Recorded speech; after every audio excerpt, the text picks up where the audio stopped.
Il peut être intéressant dans une séquence de cours de générer des nombres aléatoires au tableau par les élèves et pour certains d'entre eux, par exemple, créer plusieurs séries de nombres aléatoires. Alors je vais détailler ici ce petit fichier qui est extrêmement simple à mettre en place et donc qui peut être utile aux professeurs. Alors j'ai par exemple généré le lancer de 2D, mais on va voir qu'il peut s'adapter à tout un tas de situations. Donc ici j'ai fixé le nombre maximal de lancers, par exemple 10, et en appuyant sur le bouton, ici lancer 2D, donc on voit le premier lancer, le deuxième, le troisième, le quatrième, le cinquième, 6, 7, 8, 9 et 10. Et voilà, le nombre maximal de lancers est atteint et le bouton lancer 2D disparaît, donc on ne peut plus cliquer dessus. Voilà, et on peut effectuer une remise à zéro, il réapparaît, le texte disparaît.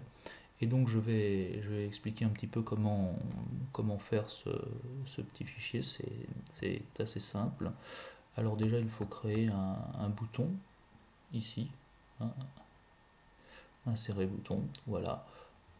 Le menu est celui-là, donc la légende ça sera lancé de 2D, le script nous allons le découvrir ensemble.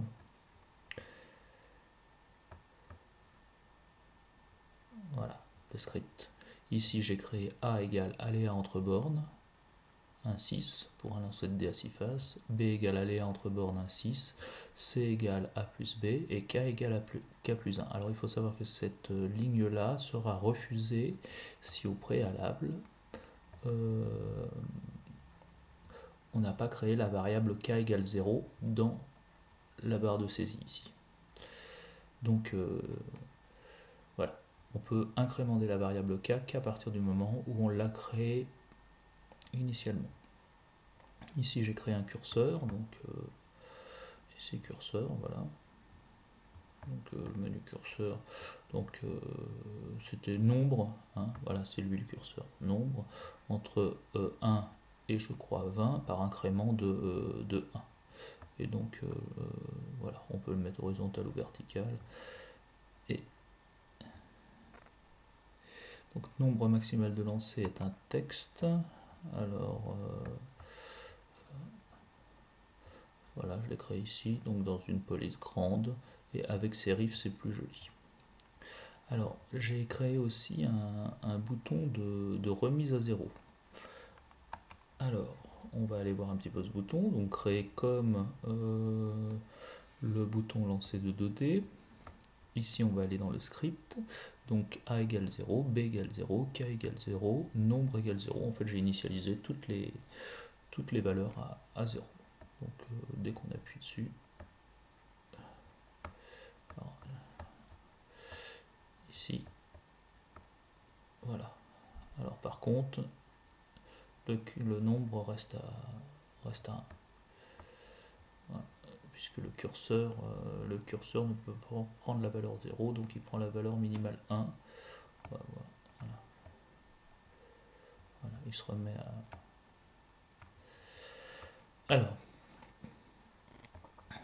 ensuite, nous avons vu que lorsque je lance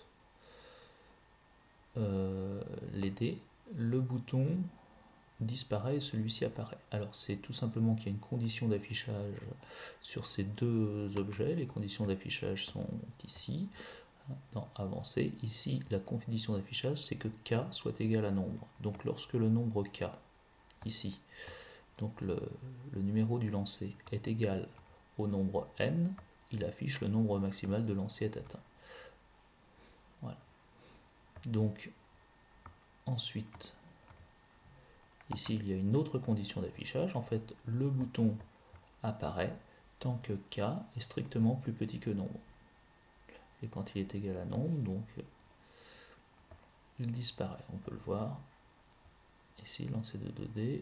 1, 2, 3, 4, 5 et 6. Et voilà, disparition. Donc j'ai bien 6 lancés. Alors, ici, ces affichages-là sont extrêmement simples, hein, puisqu'il suffit de créer Donc un affichage LaTeX. Alors lancer, anti-slash point virgule, ça fait un petit espace. Hein. Numéro, anti-slash point virgule, un autre petit espace, 2 points. Et donc ici, 2 points. Et je prends l'objet, ici, K. Voilà, ce qui me permet d'avoir la valeur numérique et donc la valeur numérique de K. Et ensuite, bon voilà, plus grande pour la taille, sérif. Bon, bah, je crois que c'est tout, puisque le reste c'est exactement la même chose. Hein. Je crois qu'on a fait le tour de ce fichier. Voilà. Remise à 0, donc on va repasser une fois. Allez, 10 lancers, donc on repasse.